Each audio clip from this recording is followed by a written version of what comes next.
Are you stuck with the character that you begin with? I would argue yes, but you don't have to be. This is Eric Slawick, aka the UW and Penn Guy, and this will be part 2 of a study of this vital question from the life of Samson. As always, if you like what you're seeing, then I would ask that you hit like and subscribe to help the channel grow. And without further ado, let's get into the word. So last time I realized that I hadn't quite wrapped things up with the original sort of subject tag for this study. So I'll just actually add on a second one to help answer this idea. And I've already kind of alluded in and out in bits and pieces to the general theme here.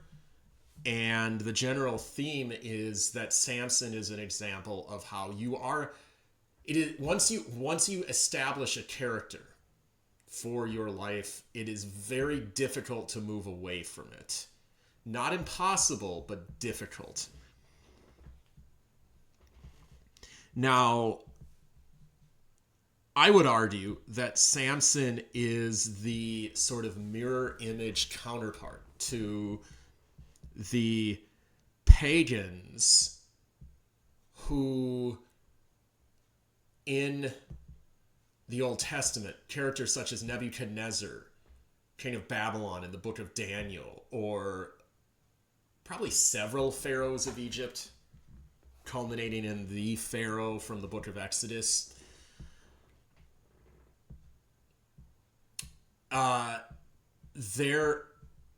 For example, beginning in Abraham's day, you have a pharaoh, king of Egypt, who relates to God in basically a friendly way. I'll put it up here, he more or less says, "Oh, but God, I took Abraham's wife, or to be my wife, because he lied to me, and I thought she was his sister." Now, God responds to this man and says, "I know that. Therefore, I didn't kill you. But you need to repent. You need to let go of this." And Pharaoh did. And he was angry at Abraham. But in that moment, it is nearly certain that this Pharaoh was not a believer in the true God. I'm no expert in Egyptology, but I'm guessing that this Pharaoh, by this point in roughly 1800 BC or so, probably was already being trained to believe he himself was a god, a son of the gods, a personification of a god, something to that effect. Some sort of Egyptian religion had developed reasonably well in the roughly 4, 5, 6 centuries, I think, since the flood in the Tower of Babel. So that when you get to a parallel account in Isaac's life, decades later, the same sort of thing would happen. And then when you get to the culminating Pharaoh in Exodus, I will put up several examples of this Pharaoh's interactions with God. At one point he says, "Oh, who is Jehovah? Who is Yahweh that I listen to him?" Because he just thinks of Yahweh as the Israelite God, like my gods, or I'm a god. You know, it's. But then as Yahweh clearly demonstrates, God by God, false idol by false idol, that he is infinitely more powerful than the gods of Egypt. As God later says in Numbers, that I put to shame essentially the gods of Egypt. I think it's in Numbers. Pharaoh's interactions with God become more interesting. He goes back and forth and back and forth and back and forth until finally he gets down to the level of sheer pragmatism. He says that he lets the Israelites go, but then he says, "Oh no, what have we done? We've lost their labor. They're going to defect to the enemy." All these concerns that he had over time about this anywhere between 1.6 and 2.4 million people that were the slave class in Egypt. And it means that Pharaoh had that pagan thing about God, where I think henotheism, or the idea of one over God, overlord god with many subordinate gods. Some version of that is probably the closest you're going to get to where Pharaoh was at. And Nebuchadnezzar, king of Babylon, in the book of Daniel. Here are several examples of his idea about God before he was almost certainly genuinely saved. And on the first occasions, he uses titles of God and language of God that he probably learned from the prophet Daniel, but he never quite genuinely repented because he keeps turning back to his idolatry. You can see in these initial titles that he has an idea that Yahweh is a very powerful God, perhaps even the most powerful God. Like Pharaoh seems to get at times, but never quite the God, the only God. And all these other gods, by comparison, are just dumb blocks of metal and silver and gold and stone. And like Jeremiah would say, they're like scarecrows in a field. They can't speak, they can't hear, don't fear them. There's nothing they can do. Now, when you get to Samson, I would say you kind of have this paradigm reversed. And Samson is like, these were like near believers who didn't quite believe. Samson's like a near hypocrite who isn't quite a hypocrite. Because his behavior gives so little testimony. Even his words give so little testimony to a genuine faith. But here I'll put it up again. We know from the book of Hebrews he was a genuine believer.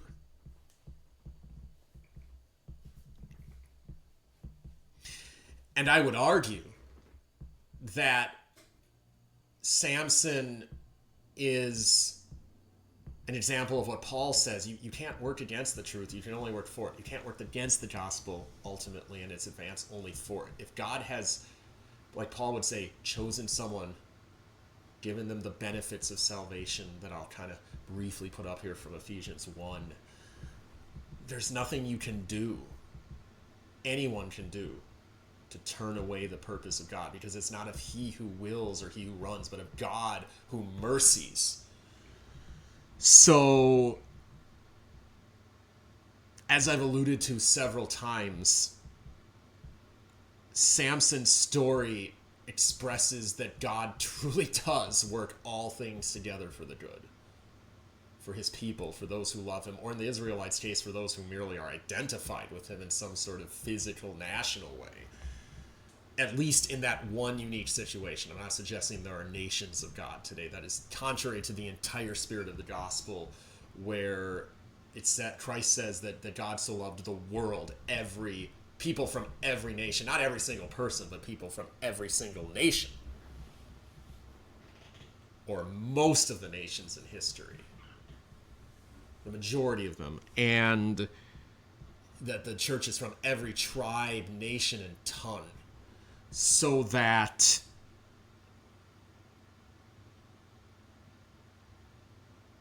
Samson's wrath is the wrath of God. And that is the providence of God.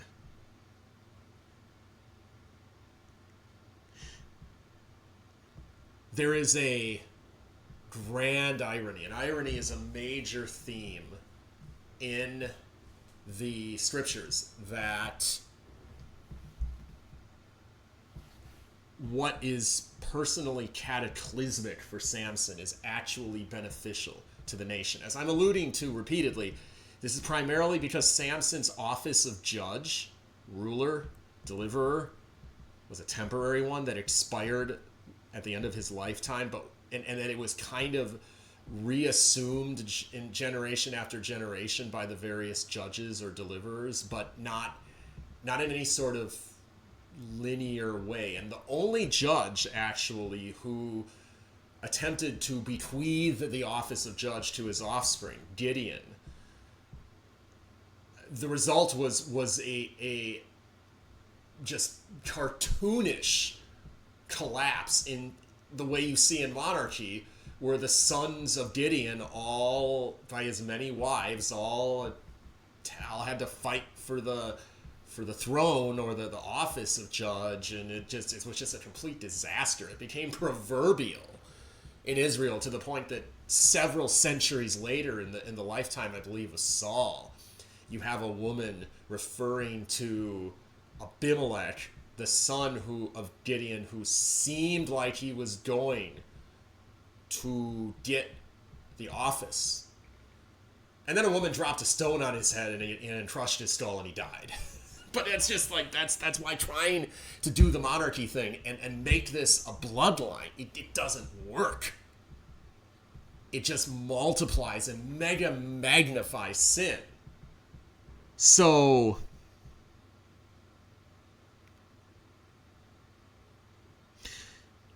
to once again bring up the point, I think proper leadership in the church, or the inevitable quality of leadership in the church, will have both of these kinds of qualities.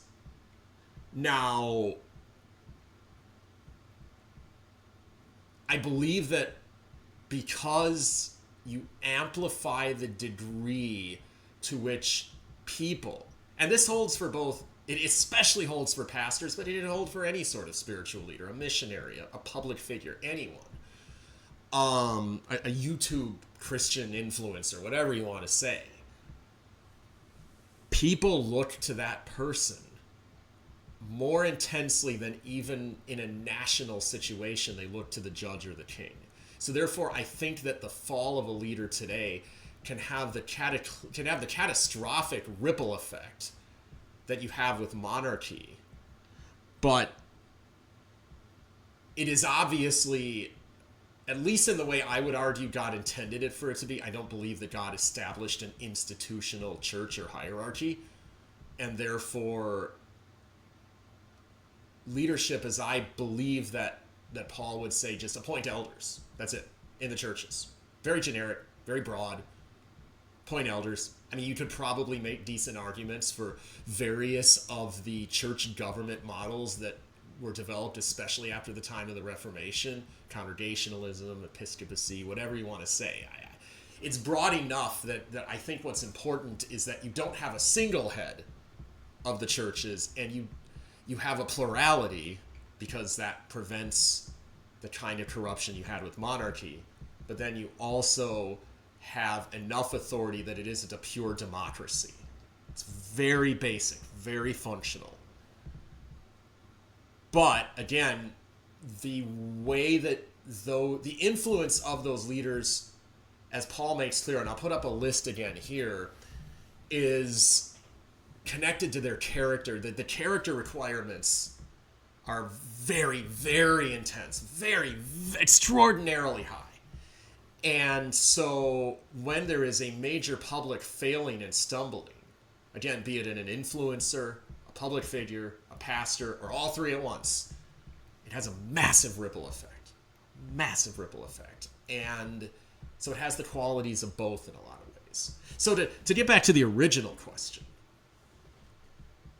in the beginning of Samson's life, we see the establishment of his character. And we see that very early on, he started building on that carnality, on that very mixed foundation. We see in the middle of his life that he never really escapes from it. That in that initial situation, that initial marriage that I believe I alluded to in the last video, it was a personal catastrophe. But then the next thing he does is he moves on and he wins a major victory under God, for God, sort of. He has the battle of the donkey's jawbone, where he slays 1,000 Philistines with the jawbone of a donkey. Marvel superhero level stuff, almost beyond that. And then all he can really think about is, well, thank you, God, for giving me that victory.